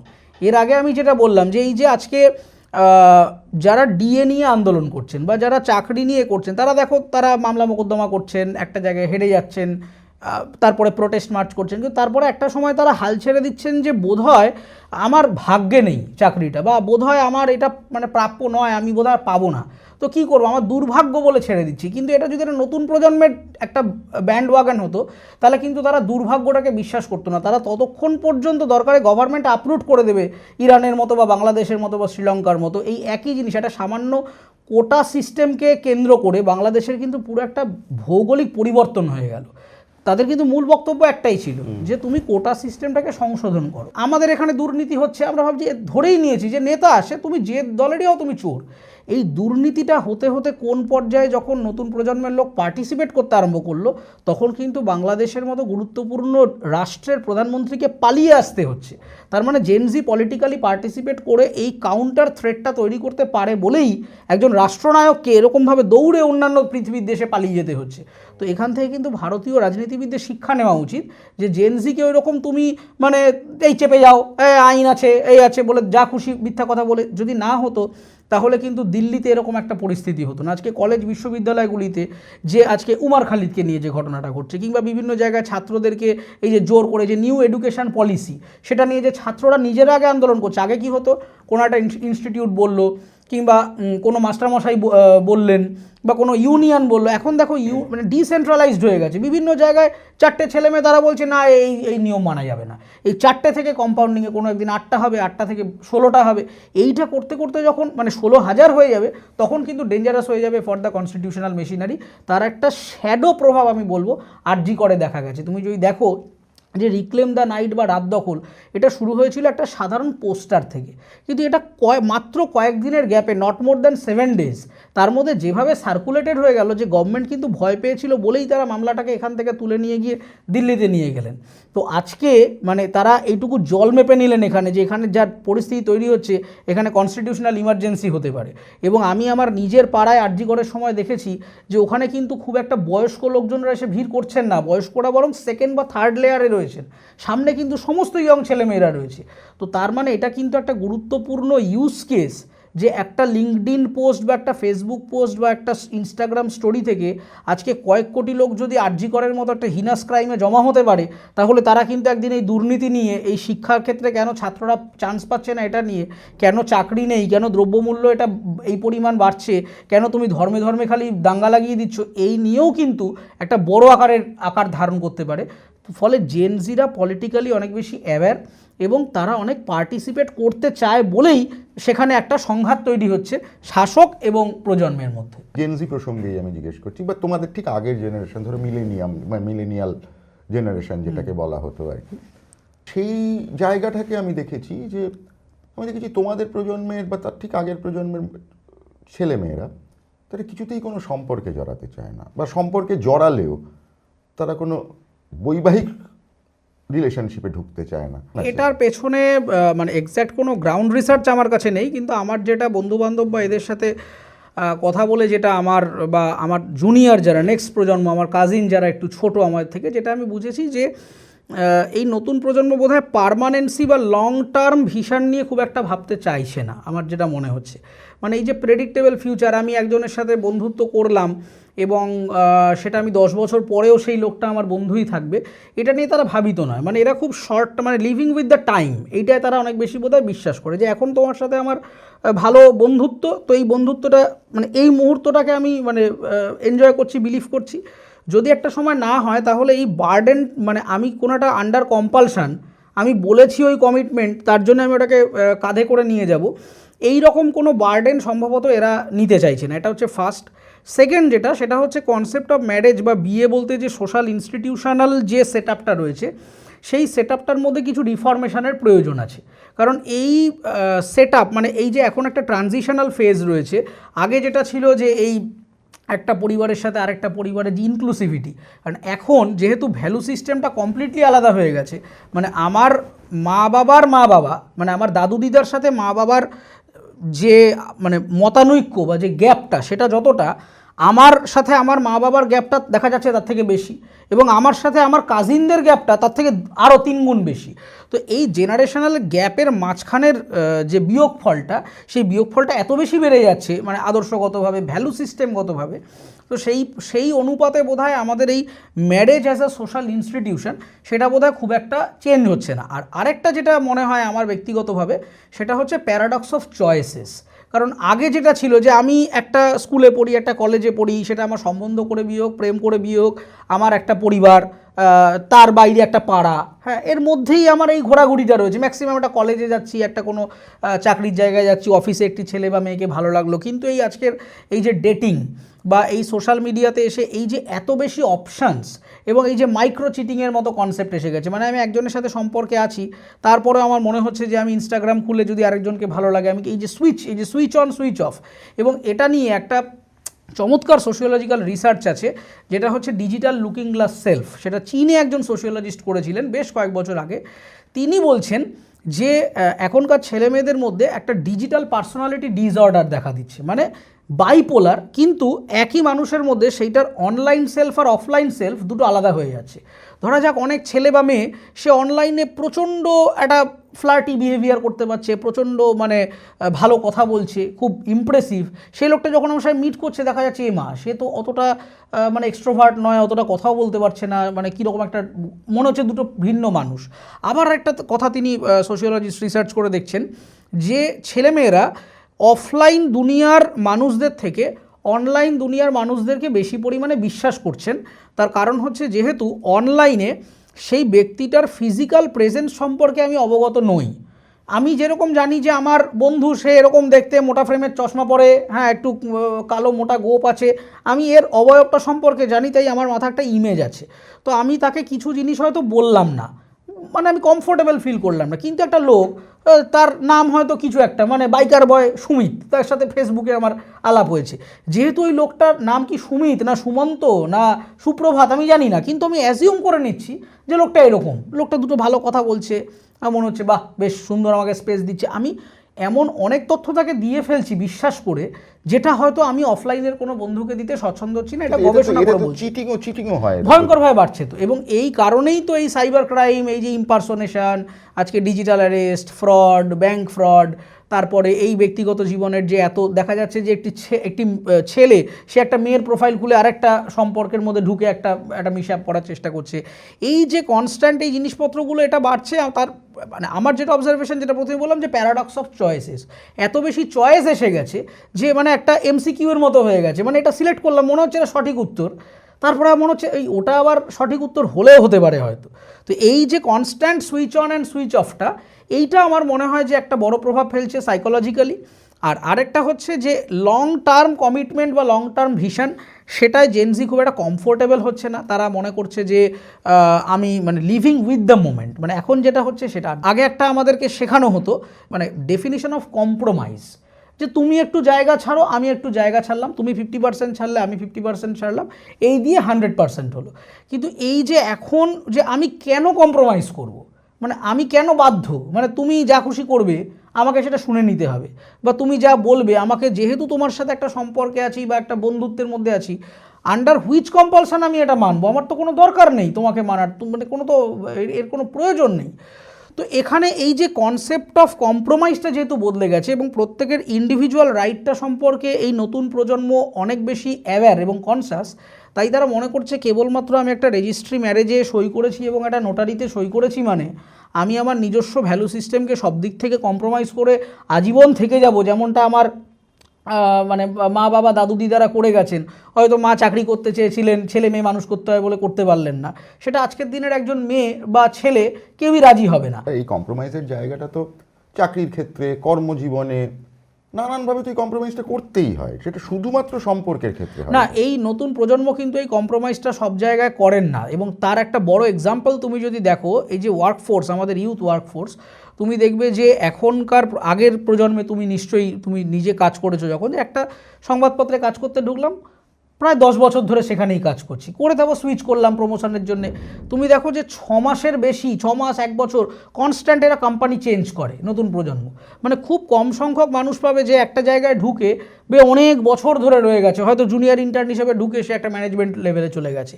এখন দেখা যাচ্ছে এই কোম্পানি সুইকানে ওয়ার্ক কালচার পছন্দ হচ্ছে না, আমার সাথে ম্যানেজার মানে বেশি গরম নিয়ে কথা বলছে, করবো না মশাই, এই রিজিগনেশন 15 দিন সার্ভ করলাম বা করলাম না, আপনি কী করবেন বুঝে নিন, আমি চললাম তলপিতল বা গুটিয়ে। তো বিভিন্ন কোম্পানিতে কিন্তু এইটা একটা বড় প্রবলেম হয়ে দাঁড়িয়েছে, এই যে কনস্ট্যান্ট সুইচ, এই যে বুঝতে পারছি না যে লোকটাকে মানে সত্যিই কি মানে সে চলে গেল কালকে না কি হবে, এই একটা আনপ্রেডিক্টেবিলিটি তৈরি হয়েছে। তার কারণ হচ্ছে নতুন প্রজন্ম কোনোভাবেই কোনো ভ্যালু সিস্টেমেই যে আমি যাই হয়ে যাক না কেন একটু প্রমোশন পাবো বা 5,000 টাকা বেশি আমি স্যালারি পাবো বলে আমি আমার ভ্যালু সিস্টেমকে 100%, হ্যাঁ 10-15% করতে হয় করলাম, কিন্তু আদি অনন্তকাল তারা এটা করছে না বলেই ওয়ার্কফোর্সে একটা ম্যাসিভ, অন্তত প্রাইভেট সেক্টরে দেখা যাচ্ছে যে তারা প্রচণ্ড সুইচ অন এবং সুইচ অফটা কিন্তু হয়ে যাচ্ছে। মিডিয়াতে তো প্রচুর পরিমাণে হচ্ছে। আজকে একটা অন্য কাগজে কাজ করে, 6 মাস পরে দেখা হলো, কোন মিডিয়া, বলছে আমি তো এখানে চলে এসেছিলাম। কী হলো ওখানে? না, ও সিনিয়র খালি উল্টোপাল্টা কথা বলেন। মানে এই সিনিয়র উল্টোপাল্টা কথা বলেন, কিন্তু এটা অনেক মানে আগের প্রজন্মে হয়েছে, তুমি দুঃখ পেয়েছো, বাড়ি চলে এসছো, কী আর করবে, পরের দিন আবার একটা বুস্ট আপ নিয়ে গেছো। কিন্তু আজকের প্রজন্ম হলে একদিন দুদিন দুটো ওয়ার্নিং দেবে, 3 নম্বর বার বলবে আর করবো না আপনার সাথে কাজ, বলে সে চলে যাবে। কারণটা কি? কারণটা আমার যেটা মনে হয় যে মানে ব্যক্তি সত্তার অনেক বেশি প্রায়োরিটাইজ এই প্রজন্ম করতে চাইছে বা করার প্রয়োজন বোধ করছে। এবার এর অনেক ভালো দিকও আছে, যেরকম খারাপ দিকও আছে। তো কিন্তু তুমি যদি একদম রুট কজে আসতে চাও, তার কারণটা একটাই, সেটা হচ্ছে যে একটা কালচারাল ল্যাটেন্সি বা ল্যাগ তৈরি হয়েছে। মানে এই মুহূর্তে আমাদের ভারতীয় প্রজন্মের বেড়ে ওঠা, মানে স্কুলিং, কালচারাল স্কুলিং যাই বলো না কেন, সেটা না পুরোপুরি সনাতন ভারতের আদি সংস্কৃতি, না পুরোপুরি ওয়েস্টার্ন। মানে আমি বাইরে মেলামেশা করছি, আমি কোরিয়ান গান শুনছি, জে পপ শুনছি, তাদের ওখানকার মানে যে লাভ ল্যাঙ্গুয়েজ যদি যেটাকে আমরা বলি সেটা থেকে শিখছি, বাড়িতে এসে দেখছি যে ওই লাভ ল্যাঙ্গুয়েজের সাথে আমার মা বাবা বা কাকু কাকিমার লাভ ল্যাঙ্গুয়েজটা মিলছে না। তো এখানে কিন্তু একটা কনস্ট্যান্ট কনফ্লিক্ট অফ ভ্যালুস তৈরি হচ্ছে নতুন প্রজন্মের মধ্যে। এবং সেটা আমি আমার নিজের কাজিনদের ক্ষেত্রে লক্ষ্য করেছি যে কোথাও গিয়ে না মা বাবার সাথে ওই ক্লাস 9-এ পড়া মেয়েটি আছে, মা বাবা, সে বাবার কাছে এসে অঙ্ক করে, মার কাছে ইংরেজি পড়ে, সবই করে, কিন্তু তার একটা নিজস্ব পৃথিবী, যে পৃথিবীটা সে মা বাবাকে ঢুকতে দিতে চাইছে না, বা একটা সামহাও একটা বলয় তৈরি করে নিয়েছে তার আশপাশে। আমার একটা মূল যেটা আমার কারণ মনে হচ্ছে সেটা হচ্ছে কালচারাল ল্যাগ। কারণ এরা শিখছে একটা জায়গা থেকে, দেখছে কিছু ওয়ার্ল্ড কালচার, সেখান থেকে আমি ইনপুট নিচ্ছি, আমি মনে করছি যে এটা হয়তো আমার সংস্কৃতি হলেও হতে পারে। কিন্তু আমি যে পৃথিবীটা এবার বড় হচ্ছে, আমি স্কুলে বন্ধুদের সাথে মেলামেশা করছি, আমি ওই ভাইবটা পাচ্ছি, ওই এখন ভাইব কথাটা খুব প্রযোজ্য। কিন্তু যখন আমি বাড়িতে ফিরে আসছি, আমি যখন কোচিং সেন্টারে মাস্টারমশাইয়ের কাছে যাচ্ছি, যখন আমি পাড়ার পার্কে যাচ্ছি, আমার দাদু ঠাকুমা, মা বাবা, পাড়ার ওই আন্টি, এদের সাথে না কোথাও এটা মিলছে না, তখন আমাকে যেন এটা এনাক্ট করতে হচ্ছে। মানে মনে হচ্ছে যে এটা আমার পৃথিবী নয়। এই দুটো পৃথিবীর মধ্যে ধাক্কাধাক্কি হয়ে যাওয়ার জন্যে এখানে অনেক বেশি তারা কনফিউজড হয়ে যাচ্ছে যে কোনটা সঠিক, এবং সেটা করতে গিয়ে অনেক ভুলও করছে। মানে বাচ্চাদের মধ্যে এই যে জুভেনাইল সাইবার ক্রাইম এখন প্রচুর পরিমাণে বাড়ছে। এইটার মূল কারণটা হচ্ছে যে আমার যারা উচ্চতর প্রজন্ম, তারা আমার স্তরে নেমে এসে আমাকে বোঝাচ্ছে না যে এটা করাটা ঠিক হচ্ছে না। তো যেহেতু আমাকে কেউ কিছু বোঝাচ্ছে না, আমি যে ওয়ার্ল্ড থেকে যে ইনপুটটা নিচ্ছি, এর মধ্যে কোনটা ভালো কোনটা খারাপ, এটা আমার যেটা মনে হচ্ছে এটা ঠিক, আমি আমার মতো করে পিক করছি। এই চেরি পিকিংটার সময় আমাকে তো কেউ বলছে না যে এই ফলটা খারাপ ফল, এটা খাওয়া উচিত হবে না। যারা বলছে তারা এমনভাবে লাঠিসোঁটা নিয়ে বলছে, আমার মনে হচ্ছে বাবা ও ডেঞ্জারাস লোক, আর কি, ওর মানে কথা শোনার দরকার নেই। এবং আরেকটা খুব ইম্পর্ট্যান্ট যেটা, সেটা হচ্ছে যে রেজিস্ট্যান্স দিয়ে পেরেন্টিং এখন আর করা যাবে না।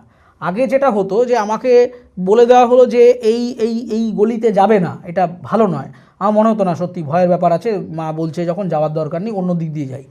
এখনকার প্রজন্ম বলছে ওই গলিতে যাবে না, ওর মনে ততোধিক এনার্জি জন্মাচ্ছে যে তাহলে ওই গলিতেই যেতে হবে। কেন বারণ করছে? কি কি আছে ওইখানে ওই গলিতে যে আমার বারণ করলো? এবার আমাকে যদি তুমি যাবে নাটা বলে দাও, কিন্তু কেন যাব না, ওখানে আলো নেই, ওখানে একটা কিছু প্রবলেম আছে, এইটা যতক্ষণ না তুমি র্যাশনালিটি আমাকে দিচ্ছ, ততক্ষণ পর্যন্ত আমার মনের মধ্যে ধোঁয়াশাটা থেকে যাচ্ছে যে কেন বারণ করলো, কী ব্যাপার, তাহলে কি একটা গন্ডগোল আছে মনে হচ্ছে, আমি ওই গলিতেই যাবো। এবার ওই গলিতে গিয়ে দেখা গেল আমি একটা ভয়ঙ্কর একটা অপরাধের শিকার হয়ে গেলাম। কিন্তু ততক্ষণ ইটস টু লেট। আমাকে তুমি যুক্তি সহকারে উইথ এভিডেন্স তুমি বলে দাও যে ওই গলিতে একটা খারাপ গলি, ওখানে তুমি যাবে না, কেন যাবে না, কারণটা দেখিয়ে দাও। যদি আমি বুঝতে পারি আমার বয়সে এসে, তাহলে আমি বাই ডিফল্ট যাব না। কিন্তু ওই মেরে পিটিয়ে, ভূতের ভয় দেখিয়ে, ডান্ডার ভয় দেখিয়ে, যেভাবে আমরা বা আমার দাদাদেরকে আমি দেখেছি যে তারা ভয় ছিলেন, পেরেন্টিংটাকে যেভাবে দেখতেন, এই প্রজন্ম কিন্তু স্কুলিং বা পেরেন্টিংকে সেইভাবে দেখবে না। এটার একটা কারণ কি আমি বলবো যে একটা, ধরো আমাদের ভারতে 93-তে প্রথম লিবারালাইজেশন হয়েছিল, এবং আমরা মানে ভারতে, মানে এর আগে তো আমরা এরকমভাবে দেখিনি যে আস্তে আস্তে আস্তে আস্তে আমাদের ইকোনমিটা গ্লোবাল হতে শুরু করলো, আমরা আস্তে আস্তে বাইরের সাথে তারপর তো খুব দ্রুত গতিতে ইন্টারনেট ছড়িয়ে পড়লো আমাদের সারা ভারতে। এই যে মোটামুটি একটা, আমি ধরে নিচ্ছি 40 না হলেও 35-36 বছর, এই যে একটা ট্রান্সফরমেশন হয়েছে, এই ট্রান্সফরমেশনের প্রভাবে এই যে গ্লোবালাইজেশন, এই যে আরও বেশি স্বাধীনতা, এইটার একটা ডাইরেক্ট প্রভাব জেনজির ওপর পড়েছে বলে তোমার মনে হয়? না, এটা তো একদমই আছে। তার কারণ হচ্ছে যে স্বাধীনতা তুমি আমাকে বলে দিলে, যেটা আমার ব্যক্তিগত জীবনে আমি দেখেছি। আমি যখন মফস্বল থেকে যাদবপুর বিশ্ববিদ্যালয়ে আসি, আমার কাছে এই ভ্যালু সিস্টেমটা খুব অবাক করেছিল। তার কারণ যাদবপুর বিশ্ববিদ্যালয়ের ভেতরের যে সামাজিক রাজনীতি, তার সাথে আমার স্কুলের বা আমার মফস্বলে সোদপুরের রাজনীতির কোনো মিল ছিল না। তো প্রথম 1-1.5 বছর আমার সাথে বিশ্ববিদ্যালয়ের অন্যান্য সহপাঠীদের একটা অঘোষিত ডিস্টেন্স ছিল, যেটা আমি কিছুতেই ভাঙতে পারছিলাম না। তার কারণ আমি যেভাবে একটা কল্পনা করেছি, মানে প্রত্যেকটা মানুষের কাছে তার ইমেজ থাকে যে স্কুলটা এরকম, কলেজটা এরকম, এটা এই একটা ছেলের সাথে একটা মেয়ের সম্পর্কের ডেফিনিশনটা এরকম, কিংবা একটা মেয়ের এবং ছেলের যদি প্রেম হয় তাহলে তার অ্যাপ্রোচটা এরকম। এটা আমি সোদপুরে বসে যেভাবে দেখেছিলাম বা শিখেছিলাম, আমি যখন প্রথম যাদবপুরে আসি আমার কাছে একটা কালচারাল শক হলো যে এটা কি হচ্ছে, মানে এটা কি আমি আলাদা না ওরা আলাদা। তারপর দেখলাম যে আলাদা বা অড ওয়ান কেউই নয়, কিন্তু দুটো সিস্টেমের মধ্যে সম্পূর্ণ আলাদা হয়ে যাওয়ার জন্যে ওই মানে আধুনিকতার ডেফিনিশন কেউই আমিও সেকেলে না, আমার যাদবপুরের ক্লাসমেটও সেকেলে নয়, বা আমিও অত্যাধুনিক না, ও এমন কিছু মহাজাগতিক অত্যাধুনিক না। কিন্তু আধুনিকতার ডেফিনেশনের যে পার্থক্যটা, কারণ আমি যে ছেলেটি বা মেয়েটির সাথে পড়ছি, যে ছেলেটি বা মেয়েটি কনভেন্টে পড়ে অলরেডি এই ওয়ার্ল্ডটায় এক্সপোজড, আমি তো সেটা এক্সপোজড না। তখন ও এমন এমন ধরনের ওর যে হালচাল, ওর যে ভোকাবুলারি, ওর যে কথোপকথন, ওর যা পৃথিবী বা ওর যা রেফারেন্স, কথা বলতে বলতে তুমি যে একটা ছবির রেফারেন্স দিলে, আমি একটা ছবির রেফারেন্স দিলাম, এবার তুমি এমন একটা ছবির রেফারেন্স দিলে থিও অ্যাঞ্জেলো পোলাসের, আমি হয়তো নামই শুনিনি। প্রথম কী বলবো, এ আবার কী একটা পালস কী সব বলছে, বুঝতেই পারছি না। এই যে একটা অদ্ভুত মানে কালচারাল শক, এটা অবভিয়াসলি আমার যেটা মনে হয় যে এর পেছনে একটা অর্থনৈতিক কারণ আছে। তার কারণ হচ্ছে আজকে সোদপুরের যে স্কুল বা যে পাঠশালা বা যে সিস্টেমে আমি বড় হয়েছি, আমার অর্থনৈতিক প্রেক্ষাপটটা যদি সেরকম হতো যেখানে এই তথাকথিত সোকল্ড ওয়ার্ল্ড এক্সপোজার বলতে যেটা বোঝাচ্ছে, সেটা যদি আমি তখন পেতাম, তাহলে যাদবপুরের পরিবেশটা আমার অবাক করার মতো লাগতো না, কিংবা ওদেরও আমাকে মনে হতো না যে এটা অড ওয়ান আউট। কিন্তু এই শখটা যেটা আমি অনুভব করেছি, এটা আরও 4-5টা ছেলে মেয়ে করছে। এবার ঘটনাটা হচ্ছে যে আমি যখন, এটা সবথেকে বড় ইম্পর্ট্যান্ট আমি ফিল করেছিলাম, আমার বহু ক্লাসমেটকে আমি দেখলাম যে তারা আমার সাথেই মেদিনীপুর থেকে মানে একই ব্যাচে পড়তে এলো। সেই ছেলেটা বা মেয়েটা না অদ্ভুতভাবে নেশাসক্ত হয়ে কীভাবে নষ্ট হয়ে গেল।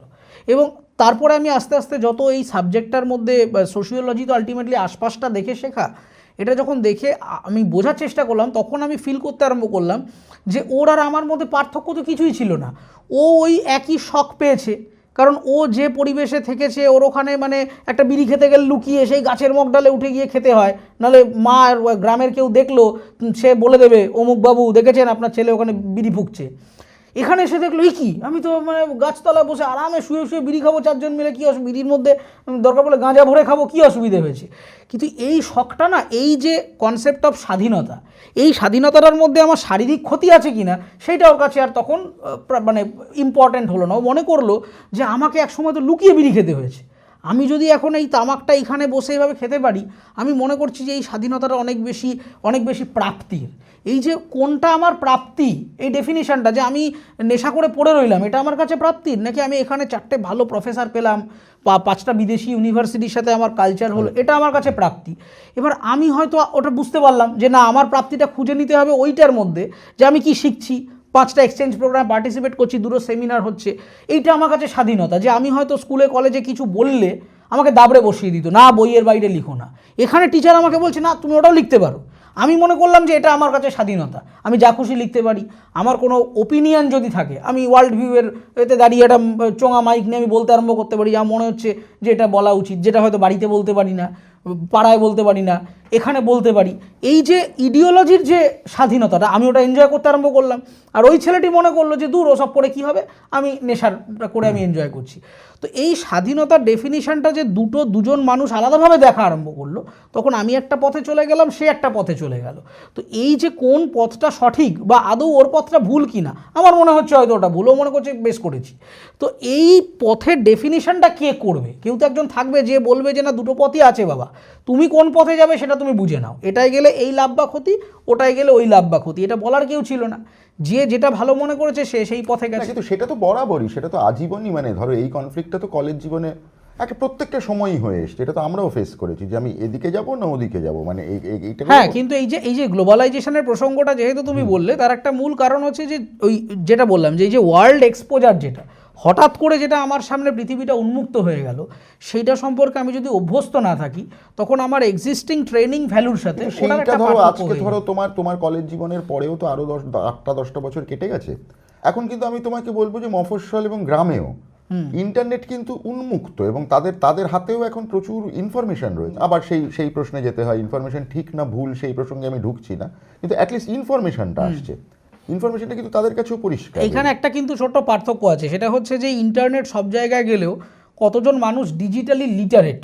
তুমি যদি মানে ডিজিটালি, আমার কাছে মোবাইল আছে, প্রচুর ছেলেমেয়ের কাছে গ্রামগঞ্জে মোবাইল আছে, কিন্তু কিভাবে অপারেট করতে হয় সেটা তারা জানে না। যেহেতু জানে না, তাই না জানার কিছু অপব্যবহার করে কিছু লোক সেখানে আবার ঢুকে তাদেরকে ভুল দিকে চালিত করছে। তো গ্লোবালাইজেশনটা যেরকম জরুরি, গ্লোবালাইজেশনটার একটা সঠিক মেথডে ওটা ছড়ানোটা জরুরি। আমি যেহেতু প্রচুর পলিটিক্যাল পার্টির সাথে রিসেন্টলি কাজ করেছি, তাদের পলিসি লেভেলে থিঙ্ক ট্যাঙ্কে দেখেছি, তাতে আমি দেখেছি যে আমরা ফেসবুকে 1 মিলিয়ন 2 মিলিয়ন ভিউ ভাবি যে এসব কত কোটি কোটি মানুষ এনগেজ হচ্ছে, আসলে ওটা সব থেকে ক্ষুদ্র পৃথিবী। ফেসবুক ইউটিউবের এই সংখ্যা যেটা আমরা দেখি, আর বাস্তবে যে পরিমাণ পপুলেশন আসলে ইনভলভ হয়, দুইয়ের মধ্যে একটা হেলেন হেভেন ডিফারেন্স আছে। তো গ্রামে মফস্বলে ইন্টারনেট পৌঁছেছে ঠিক কথা, কিন্তু ইন্টারনেটের ব্যবহার এবং তার সদ্ব্যবহার বা অসদ্ব্যবহার, তার ওই বিজ্ঞান আশীর্বাদ না অভিশাপের মতো সেই ডিফারেন্সিয়েশনটা হয়নি। এবং যে কথাটা তুমি বললে যে 93-এর গ্লোবালাইজেশন যেভাবে হয়েছে, সেই গ্লোবালাইজেশনের সাথে অর্থনৈতিক সম্পর্কটা কিন্তু গুরুত্বপূর্ণভাবে জড়িয়ে আছে। অর্থনৈতিকভাবে একটা বড় অঙ্কের মানুষ এখনও মার্জিনালাইজড। যেহেতু অর্থনৈতিকভাবে মার্জিনালাইজড এবং অর্থনীতির সাথে ভ্যালু সিস্টেমের একটা খুব গুরুত্বপূর্ণ সম্পর্ক রয়েছে। আমার পকেটে পয়সা থাকলে আমি যে জিনিসগুলোর কাছে এক্সপোজড হব এবং সেই এক্সপোজ হয়ে যাওয়া জিনিসগুলোর সাথে আমি যেভাবে আমার ভ্যালু সিস্টেমটাকে মেলাতে পারবো, পকেটে পয়সা না থাকলে সেটা পারবো না। তো সেই কারণে এখানে প্রযুক্তি যেরকম একটা গুরুত্বপূর্ণ, প্রযুক্তি একটা গণতান্ত্রিক পৃথিবী এনেছে বটে, কিন্তু অর্থনৈতিক বৈষম্যতা থাকার ফলে আমি সোদপুরে বসে যে গ্লোবালাইজেশনের ইম্প্যাক্ট যতটা আমার কাছে হিট করছে এবং সেটাকে আমি যতটা এনক্যাশ করছি, আজকে মেদিনীপুর বা মুর্শিদাবাদে আমার ক্লাসমেট বা ব্যাচমেট সেটাকে অতটা অনুধাবন করতে পারছে না, কিংবা অতটাকে ট্রান্সলেট করতে পারছে না। মোবাইল আমার কাছেও আছে, ওর কাছেও আছে, একটা ল্যাপটপ আমার কাছেও আছে, ওর কাছেও আছে, কিন্তু এখানে অর্থনীতির প্রিভিলেজের একটা সম্পর্ক আছে। প্রিভিলেজটা আছে বলে আমি ওই কম্প্যারিজন টেবিলটা করতে পারছি, কিন্তু ওর কাছে অর্থনৈতিক ভ্যালু সিস্টেমটা নেই বলে আমার সামাজিক ভ্যালু আর অর্থনৈতিক ভ্যালু দুয়ের মধ্যে একটা পার্থক্য হয়ে গেছে। যার জন্যই ভারতবর্ষের এই মুহূর্তে সবথেকে বড় যুব সমাজে ক্রাইসিস হচ্ছে অর্থনৈতিক বৈষম্য। আমরা জিডিপি নিয়ে বিশাল বলছি, জাপানকে ছাপিয়ে গেলাম, ইংল্যান্ডকে ছাপিয়ে গেলাম, কিন্তু মাঝখানের এই গ্যাপটা কী পরিমাণে বাড়ছে, জিডিপির ভেতরের কম্পোনেন্টগুলো কী, সেইগুলো নিয়ে আমরা কথা বলছি না। ওইগুলো কিন্তু একটা বড় গুরুত্বপূর্ণ রোল প্লে করে যে কোনো প্রজন্মের বেড়ে ওঠা এবং আশপাশের পৃথিবীর সাথে আমার যে সম্পর্কটা তৈরি হচ্ছে, সেই সম্পর্কে নিজের আবহাওয়াটাকে অ্যাডাপ্ট করে নেওয়াটা। তুমি এই যে বললে কিছু পলিটিক্যাল পার্টির সাথে তুমি ঘনিষ্ঠভাবে কাজ করেছো এই ধরনের সার্ভে টার্ভেতে, কোন পলিটিক্যাল পার্টি? আমি দুটি দলের সাথেই কাজ করেছি। আমি একদা মানে সেটা আমার লিঙ্কডইন এবং সিভিতেও লেখা আছে, আমি তৃণমূল কংগ্রেসের ব্যাকএন্ডে যেটা রয়েছে ইন্ডিয়ান পলিটিক্যাল অ্যাকশন কমিটি, যেটা আইপ্যাক, তাদের একটি রিসার্চের কাজে আমার কাজ করার সুযোগ হয়েছিল।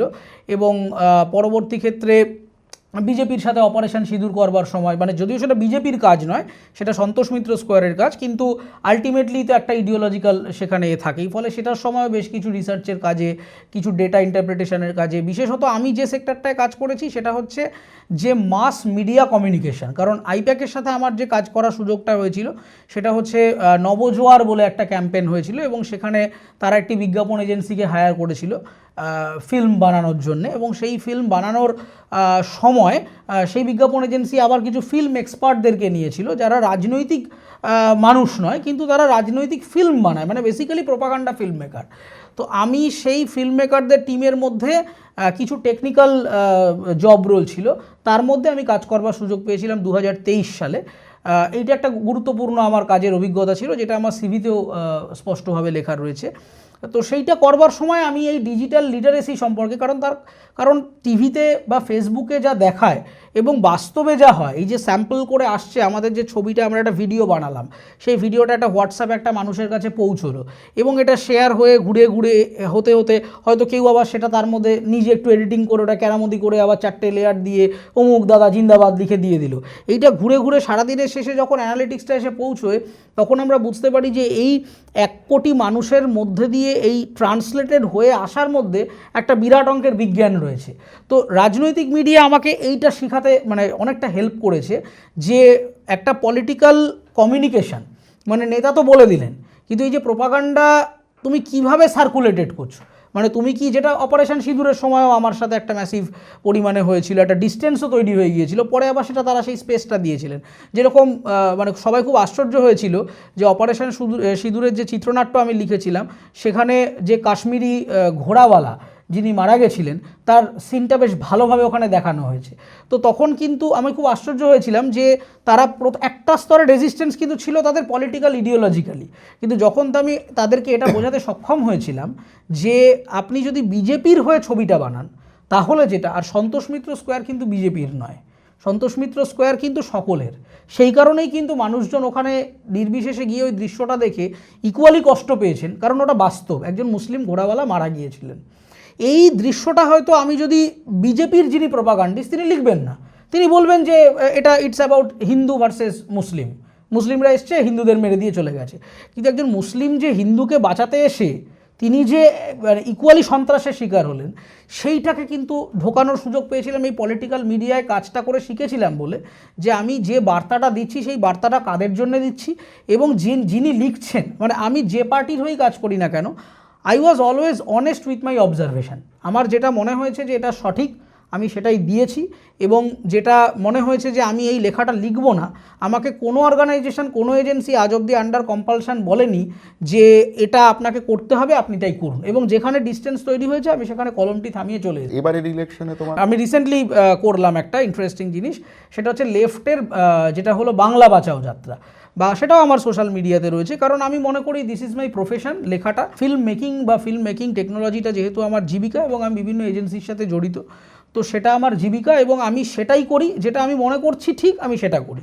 তো সিপিএমের সাথেও কাজ করতে গিয়ে এরকম অনেক ডিস্টেন্স হয়েছে, আমি মনে করছি যে এই কার্টুনটা যাওয়া উচিত, তিনি মনে করছেন দিচ্ছেন না, কিন্তু আমাকে কখনোই কেউ জোর করে কিছু লেখাতে পারেনি যে আমি বলছি যেটা আপনি বিশ্বাস করেন না, মানে আমি বিশ্বাস করি না অ্যাজ এ রাইটার, অথচ আমি লিখে দিলাম যা খুশি, কেন আমি চাকরি করছি বলে, এইটা আমার সাথে কোনো দিন হয়নি। বাংলা বাঁচাও যাত্রার ক্ষেত্রেও যে কটা যেরকম কার্টুনগুলো আমি লিখতাম, তারপরে বেশ কিছু ওদের জন্য অফিসিয়াল মিউজিক ভিডিওটা আমি নিজে এডিট করেছি, তো সেই জায়গাতেও আমি পলিটিক্যাল মিডিয়াতে আজ পর্যন্ত যে কটা কাজ করেছি যেটা আমি বিশ্বাস করি সেটা আমি করেছি।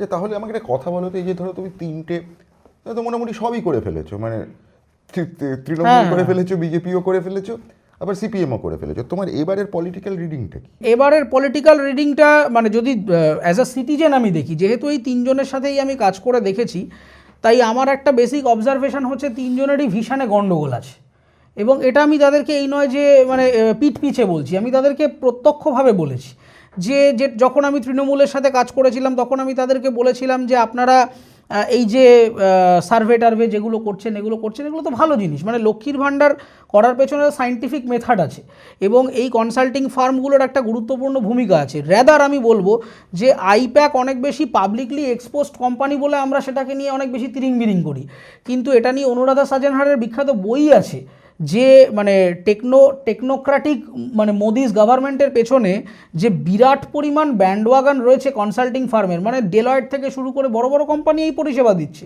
এবং কিভাবে এই সার্ভেটা হয় এবং এক একটা পলিসির পেছনে কেপিএমজি গভর্নমেন্টের ডিরেক্ট ইকোনমিক অ্যাডভাইজার কাউন্সিলের সাথে জড়িত রয়েছে। তো এই জায়গাগুলোতে আমার যেটা ব্যক্তিগত অবজারভেশন হয়েছিল সেটা হচ্ছে এদের প্রত্যেকের মধ্যে বাংলার সবথেকে বড় ক্রাইসিস সেটা হচ্ছে বাংলায় যারা রাজনীতি করছেন তারা কেউই পলিসি মেকার হতে চান না, রাজনীতিটা এখানে একটা জীবিকা হয়ে দাঁড়িয়েছে। মানে কেন আমি রাজনীতি করি, বা কেন একটা লোক আমি বিজেপির হয়ে দাঁড়াবো বা সিপিএমের হয়ে দাঁড়াবো, সেটা তাও সিপিএমের আমি বলবো কিছু ইডিওলজিক্যাল ব্যাকবোন আছে। তৃণমূলের ক্ষেত্রে আমি নিজেই বলেছি যে আপনাদের যারা তৃণমূল করছেন তারা দাঁড়িয়ে কেন বলতে পারেন না যে আমি এই পলিসিটা নিয়ে কাজ করব? কেন তৃণমূল ছাত্র পরিষদের লিডাররা এটা বলতে পারেন না যে ভাই আমার কলেজে মাস্টারমশাই নেই, তুমি এই গেস্ট লেকচার দিয়ে কেন চালাচ্ছ? এটা আমি তাদের সাথে যখন কাজ করতাম তখনও একই কথা বলেছি। মানে এই নয় যে আমি কাজ করছি বলে আমি মানে চুপ করে রইলাম, বাইরে এসে খুব ডায়লগবাজি করছি। এটা সকলেই জানেন যে আমাকে যে কাজে রাখা হচ্ছে আমি একটিও মিথ্যা কথা বলি না, এবং যদি আমার মনে হয় এটা ভুল কাজ হচ্ছে আমি তার বিরুদ্ধে গিয়ে ওখানে দাঁড়িয়েই ভুল কথাটা বলে দিই যে আপনি ভুল করছেন, এটা আমার মনে হচ্ছে ভুল করছেন। আর আপনি করলে আপনি পলিটিশিয়ান, আপনি ঠিক করুন, কিন্তু আমার মনে হচ্ছে আপনি এটা ভুল পদক্ষেপ নিচ্ছেন। তো সেই জায়গায় আমার রিডিংটা হচ্ছে যে এই বছর পলিটিক্যাল যদি রেজিমে চেঞ্জ আনতে হয়, এই রেজিমে চেঞ্জ আনবার জন্য সবার আগে যেটা আমার এই মুহূর্তে যেটা আমি নিজে সবথেকে বিপদে পড়েছিলাম যেটা করে, যে রাজনীতিটা দ্বিমুখী হয়ে গেছে। লেফটের প্রজেক্টে কাজ করলাম বটে, কিন্তু তার ইম্প্যাক্ট কোথায় আমি সেটা তাদেরকে প্রকাশ্যে বলেছি যে আপনারা যাত্রা করলেন, ইত্যাদি করলেন, সবই হলো, কিন্তু এখনও আমি যদি তৃণমূলের সমালোচনা করি একটা টিভিতে বসে, আমাকে কেন বলবে যে আপনি বিজেপির লোক? তার কারণটা হচ্ছে মানে এখন বাইনারি রাজনীতিটা এমন হয়ে গেছে, মানে যে লোকটা তৃণমূলের সমালোচক অবশ্যই সে বিজেপির লোক, এটা ধরে নেওয়া হচ্ছে। মানে আর কোনো ডেফিনিশন নেই। মানে সিপিএমকে কেউ সিপিএম একটা তাৎপর্যহীনতার একটা পর্যায়ে পৌঁছে যাচ্ছে। এটা নিয়ে আমি নিজে বলেছি তাদের সাথে যে আপনাদের তাৎপর্য বাড়াতে হবে। যে একটা মানুষকে মানে সিপিএমের লোকেরা বলছে যে ও ভোট দেওয়া মানে ভোট নষ্ট, সিপিএমের অথেন্টিক ভোটাররা বলছে ভোট নষ্ট হয়ে যাচ্ছে তার থেকে। তার কারণটা কি? তার মানে কিছু একটা গ্যাপ রয়েছে, কমিউনিকেশানে গ্যাপ রয়েছে। তো সেই জায়গায় নতুন প্রজন্মের ছেলে মেয়েদের তারা জায়গা দেওয়ার চেষ্টা করছে, কিন্তু সেটা আমার মনে হয় ইকুয়ালি ট্রান্সলেটেড হচ্ছে না। আর বিজেপির ক্ষেত্রে প্রবলেমটা হচ্ছে, যেটা আমি বিজেপির লিডারদেরকে একদম ব্যক্তিগতভাবে বলেছি, যে আজকে বিজেপির যারা মুখ তারা তো সকলেই তৃণমূল থেকে বিভিন্ন দুর্নীতির দায় এসে এখানে পিঠ বাঁচানোর তাগিদে এসে করা বিজেপির হচ্ছে নেতা মেশিনে ঢুকেছেন। তো তাহলে আমি পার্থ চট্টোপাধ্যায় শিক্ষা ব্যবস্থার সর্বনাশ করেছেন, এটা আমি একজন নাগরিক হিসাবে মনে করি। তাহলে কালকে যদি আমাকে বিজেপির হয়ে পার্থ চট্টোপাধ্যায় ভোট চাইতে এসে বলেন যে আমি সব ঠিক করে দেবো শিক্ষা ব্যবস্থার, আমি কি ওনাকে ভোট দেবো? কখনোই দেবো না। তো সেই কারণে মানুষের কাছে এখন অপশানলেস হয়ে গেছে। আমি অ্যাজ অ্যান ইন্ডিভিজুয়াল মনে করছি এই মুহূর্তে we need a new political party. সেটা আবার ওই হুমায়ুন কবিরের মতো পলিটিক্যাল পার্টি না, একটা নতুন প্রজন্মের নিজস্ব পলিটিক্যাল কথাগুলো, মানুষের যে দাবি দেওয়াগুলো। আজকে আমাদের পরিষ্কার ব্যাপারটা হচ্ছে রাস্তাটা ঠিক করো, সেটা করার লোক পাওয়া যাচ্ছে না। তুমি একটা চাকরি নিয়ে কথা বলো, লোক পাওয়া যাচ্ছে না। শিক্ষা ব্যবস্থা নিয়ে কথা বলো, আরে এর জন্য তো তৃণমূল বিজেপি হতে হয় না। আমি দেখতে পাচ্ছি গ্রাম মফস্বলের স্কুলগুলোতে মাস্টারমশাই নেই, হিন্দু স্কুলের স্কলারশিপের টাকা আসছে না। এটা বলার জন্য কি আমাকে সিপিএম বা বিজেপি বা তৃণমূল হতে হয়? এটা তো বলার একটা লোক থাকতে হবে। তো নাগরিকরা এই মুহূর্তে আলটিমেটলি কিন্তু দিশেহারা। কিছু লোক তারা মনে করছেন যে তৃণমূলের অল্টারনেটিভ হয়তো বিজেপি হলেও হতে পারে, তারা অনেক ডেভেলপমেন্টের কথা বলছেন, অনেক লার্জ স্কেল ভিশন দিচ্ছেন, কিন্তু তারপর আবার বিজেপি কি গেরো করছে, এখানে এসে প্যাটিস বিক্রেতাকে পেটাচ্ছে, বন্দে ভারতে ভেজ মিল সার্ভ করছে। তখন বিজেপির সাথে বাংলার সবথেকে বড় প্রবলেম হচ্ছে সাংস্কৃতিক সংঘাত। কারণ একটা লোক সে বাংলা ভাষাটাই জানে না, এসে যা খুশি মানে বাংলা বলে যাচ্ছে, ভুলভাল শব্দ চয়ন করছে, তা বাঙালি তো নিজেকে তখন মনে করছে যে এই লোকটা তো আমার নয়। মানে আজকে আমি একজন সাঁওতালির সাথে কথা বলতে গিয়ে আমি যদি ভুলভাল সাঁওতাল ভাষায় কথা বলি যে আমি তোমাদের লোক, সে কি বিশ্বাস করবে আমাকে? এবং বিজেপির সবথেকে বড় প্রবলেম হচ্ছে এটাই, তাদের সাথে একটা সাংস্কৃতিক সংঘাত রয়েছে। এবং তুমি যদি দেখো তৃণমূল কিন্তু সেটাকেই এনক্যাশ করছে যে বাংলা বিরোধী, তুমি বাইরের লোক, জমিদার ফমিদার এসব বলছে। তার কারণ হচ্ছে বাংলার লোক কোথায়? যারা আছেন তারা কোনো কথা বলছেন না। আজকে শুভেন্দু অধিকারী বিধানসভা ভাঙচুর করছেন, এই করছেন সেই করছেন, তিনি আজ অবধি এটা বলেছেন কি যে আজকে পশ্চিমবঙ্গের দূষণ কোন পর্যায়ে পৌঁছে গেছে? এবার তো দিল্লির মতো ওরকম মুখোশ পরে ঘুরে বেড়াতে হবে। তিনি বলছেন মমতা চোর, ওকে হটাও, ওই করো সেই করো। আরে তুমি আমাকে সমাধানটা বলো ভাই। সমাধান যদি না বলো, মমতা চোর এটা তো সবাই জেনে গেছে। মানে এখন নেতা মাত্রই চোর। যে কোনো পার্টির হয়ে ভোট চাইতে গেলে প্রথমেই সে বলবো ও আপনি নেতা, তাহলে আপনি চোর। এর পরের কথাটা বলুন। কারণ রাজনীতিটা একটা যে পলিটিক্যাল করাপশানের মাস্টার প্ল্যাটফর্ম, এটা দেশের মানুষ জানে। তো তুমি তারপরে কি করছো? তুমি চুরি করলে ভালো কথা, তারপর তুমি আমাকে রাস্তাটা করে দেবে, নর্দমাটা পরিষ্কার করে দেবে, আমার ছেলেমেয়ের স্কুলের ব্যবস্থা ঠিক করে দেবে, আমার কি চাকরির ব্যবস্থা করবে, কি মানে কিছু বেটারমেন্ট করবে, কি করবে আমার এলাকার জন্য, সেসব কেউ কিছু বলে না। সবাই হচ্ছে সেই ওই একজন আচ্ছে দিন বলছে, একজন হচ্ছে উন্নয়নের পাঁচালি বলছে। তো মানুষের কাছে আমার যেটা মনে হয় যে আমাকে যদি কেউ ক্ষমতা দেয় এবং অর্থ সাপোর্ট দেয়, কারণ আমি হিসেব করে দেখলাম যে রাজনীতি একটি কস্টলি প্রফেশন। তার কারণ একটা সিটে কন্টেস্ট করতে গেলে 2 থেকে 3 কোটি টাকা খরচ হয়ে যাচ্ছে এখন, মানে একটা ইলেকশন মেশিনারি অপারেট করতে গেলে। তার মানে আমি যদি আনুমানিক 300টা সিটে কন্টেস্ট করতে যাই, আমার 3x300 অত কোটি টাকা আমার হচ্ছে শুধুমাত্র সাদা টাকা লাগবে, যে আমার খরচ, মানে নেতার সাথে 4টে লোক যাবে, ও পোস্টার মারবে, ও হোর্ডিং বানাবে, করবে। এরপরে তো অসাধু চক্র অপারেট করবার একটা অন্য খরচ রয়েছে, সেটার মধ্যে ঢুকছিই না। তো তাহলে এই পরিমাণ কর্পাস আমাকে যদি একটা সিটে কন্টেস্ট করতে হয়, তাহলে আমাকে ওই 3 কোটি ইন্টু মানে আরও 10% ওটা আমাকে জোগাড় করতে হবে। তখনই আমি পাবলিককে গিয়ে ধমকে চমকে টাকা তুলছি। তো রাজনীতির কেন কস্টলি, এইটাকে আইডেন্টিফাই করাটা ভীষণ জরুরি, যে একসময় তো ছিল না। মানে রাজনীতিটাকে এমন একটা ব্যবসার পর্যায়ে নিয়ে চলে যাওয়া হয়েছে এবং মিডিয়া এটাকে এমনভাবে একটা এনক্যাশ করছে যে মানে মিডিয়া বলবে, তারপর সে ন্যারেটিভ তৈরি করবে। কেন? একটা প্রেস তো নিজের কাজ খবর করা, খবর বলবে, সে সঠিক বা ভালো বলবে। সে কেন একটা পলিটিক্যাল পার্টির থেকে টাকা খেয়ে পেট মোটা হয়ে যাচ্ছে? তো এবার তার মানে আমি যদি বিজেপিকে কমব্যাট করতে যাই, তার মানে বিজেপি যত হাজার কোটি টাকা দিচ্ছে একটা প্রেসের পুরো সার্কিটকে, আমাকে তার দ্বিগুণ দিতে হবে, না ওই লোকটা আমার সাথে। আর সেই টাকাটা কোথা থেকে পাবো? আমি তো রিজার্ভ ব্যাংকের ভান্ডার ফুঁড়ে বের করবো না, আমি তখন বদমাইশি করবো, গুন্ডামি করবো, অসৎ উপায়ে রোজগার করব।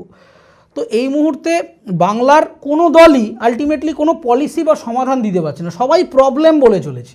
এখানে দুর্নীতি আছে, এখানে রাস্তা খারাপ, ও চাকরি দেয় না, ও বলছে তাহলে তুমি 15 লক্ষ টাকা মোদিজি তুমি দাও, মোদিজি এসে বলছে যে তুমি শিল্প তুলে দিয়েছো, এ আবার বলছে সিপিএম 34 বছরে কী করে গেছিলো। আরেকটা বড় প্রবলেম হচ্ছে, যেটা কংগ্রেসও ফেস করেছিল, আমি যেটা অনুধাবন করেছি, যে আমি যখন তৃণমূলকে বলতে যাই যে ভাই আপনারা এইটা করুন না, মানে এইটা করলে তো বেটারমেন্ট হয়, আমাকে সে বলছে তুমি জানো 34 বছর আগে সিপিএম কী করে গেছে? আর আমি জানি না, আমি তো বেঁচেই ছিলাম না তখন, আমি কি করে জানবো সেই সময় সিদ্ধার্থ শঙ্কর রায়ের সাথে সিপিএমের কী সম্পর্ক ছিল। তো এই যে 3 দশক আগে 5 দশক আগে কী হয়ে গেছে সেটা না বলে আপনারা আজকের কথাটা বলুন না, মানে এইটা খুব বলাটা ইম্পর্টেন্ট। এবং সিপিএম এবং তৃণমূলের লড়াই সবসময়, ও যদি বলে যে কেন আরজি করে এই ঘটনা হচ্ছে, তুমি ওমেন সিকিউরিটি দাও, ও বলে ধানতলায় কি হয়েছিল। আরে ধানতলায় খুন হয়েছে বলে আরজি করে খুনটা জাস্টিফাইড? এটা তো হতে পারে না। বা আজকে উন্নাওতে ওই লোকটা একটা ধর্ষক ছাড়া পাচ্ছে বলে আমি এখানকার ধর্ষকদের ঢেঁড়া পিটিয়ে আমি মালা পরাবো, এটাও তো হতে পারে না। তো এই যে একটা ফিঙ্গার পয়েন্টিং, মানে একটা আঙুল ওর দিকে দিচ্ছি তো 3টে আঙুল তো আমার দিকে আছে রে ভাই, এই অ্যাকাউন্টেবিলিটি কোনো পলিটিশিয়ানের নেই। তো আমার কাছে যদি কেউ বলে ওই সাপোর্টটা দেয়, আমি বলবো একটা নতুন দল খোলা উচিত সবার আগে, যারা এদের এই লোকগুলিকে দিয়ে আর হবে না। তার কারণ ভারতবর্ষের আইনসভায় যে লোকজন রয়েছে, আমরা তো মানে কতটুকু খবরে কভার হয়েছে যে আজকে 40% ওপরে যারা আইনসভায় রয়েছে তাদের প্রত্যেকের এগেনস্টে ক্রিমিনাল কেসেস পেন্ডিং রয়েছে। সেই ক্রিমিনাল কেস মানে যা খুশি না, মানে খুন, ধর্ষণ, রাহাজানি, এই ধরনের ক্রিমিনাল কেসেস পেন্ডিং। তারা হচ্ছে ভারতবর্ষের এমপি, তারা আইন বানাচ্ছে, আমি তুমি সেই আইন মানছি। এই আবার কি? মানে খুনি বলে দেবে কি আইন মানতে হবে, আমি একটা সাধারণ মানুষ যে সৎ উপায়ে হয়তো মাস্টারমশাই পড়িয়ে রোজগার করছি, একটা খুনির বলে দেওয়া আইন আমাকে মানতে হচ্ছে। তাহলে এই ইলেকশন সিস্টেমটাকেই তো সংশোধন করতে হবে। এই সিস্টেমটাকেই এবার বদল না করলে তাহলে তৃণমূলও যে লঙ্কায় যাবে সেই রাবণ হবে, পরিষ্কার ব্যাপার। আজকে মমতা বন্দ্যোপাধ্যায় চলে গিয়ে যদি শুভেন্দু অধিকারী আমরা বসাই, উনি তো সেই একই বিউরোক্রেটিক সিস্টেম, একই ওই 3 কোটি টাকাই তাকে খরচ করতে হবে পার সিটে। তা কোথা থেকে পাবেন তিনি টাকাটা? তার কি টাকার গাছ আছে? তিনি তোলাবাজি করবেন, ওকে সরিয়ে দিয়ে আরেকজন কাউকে নিয়ে আসে, তাকেও তোলাবাজি করতে হবে। তো খরচ কমাও ভাই, এটাকে খরচ কমাও, জায়গাটাকে ছোট করো এবং টু দি পয়েন্ট অ্যাকাউন্টেবিলিটি নিয়ে কাজ করো। আর একদম পরিষ্কার, আমি আগের দিনও ফেসবুকে লিখেছি, ভারতবর্ষের ইলেকশন সিস্টেমে এইটা নিয়ম করে দেওয়া উচিত যে যদি কারোর এগেনস্টে কোনো ক্রিমিনাল কেস পেন্ডিং থাকে তাহলে সেই ব্যক্তি ইলেকশানে কন্টেস্ট করতে পারবেন না। আলাদা কোর্ট তৈরি করো সেখানে, যেখানে ফার্স্ট ট্রায়াল হবে কিছু, সেখানে জজ বাড়াও, আরও সেট আপ বাড়াও, যাতে কোনো পাবলিক রিপ্রেজেন্টেটিভের এগেনস্টে কোনো কেস হলে তিনি আগে ওইখানে নির্দোষ প্রমাণিত হবেন, তারপরে তিনি আসবেন। না হলে তো চোর, খুনি, রাহাজানি করে আসবে, তারা এখানে এসে ভোটে দাঁড়াবে। তো তাহলে তো যাহা তৃণমূল তাহাই বিজেপি, তাহাই হুমায়ুন কবির, তাহাই সিপিএম, ব্যাপারটা তো একই চলবে। তোমার কথাগুলো শুনে আমার খুব ইন্টারেস্টিং লাগলো 2-3টে কারণে। এক হচ্ছে যে এরকম সরাসরিভাবে জেনজির কথা এর আগে আমরা কখনো শুনিনি, আমরা সবসময় এটা ঘুরিয়ে পেঁচিয়ে একটা কি বল ভদ্রতার মোড়ক দিয়ে সবাই তো কথা বলে, তুমি খুব সোজাসুজি এবং চাঁচাছোলাভাবে বললে, যেটাই বোধহয় তুমি বলতে চাইছো যে জেনজির বিশেষত্ব বা এই নতুন প্রজন্মের বিশেষত্ব, সেটা খুব ইন্টারেস্টিং। আর অনেকক্ষণ আমরা কথা বললাম তোমার এই অন্য যে জার্নিটা, যেটা সিনেমা, তোমার সিনেমাতে চলে আসা, এটা নিয়ে আমরা আরও একদিন পরে আবার বসবো। এইসব এই কি জানি বলে নির্বাচনের ডামাডোল ইত্যাদিগুলো শেষ হয়ে যাক তারপরে। ঠিক আছে, থ্যাংক ইউ সো মাচ এখানে আসার জন্য। Thank you. নমস্কার, আজকের মতো এখানেই এপিসোড শেষ করছি।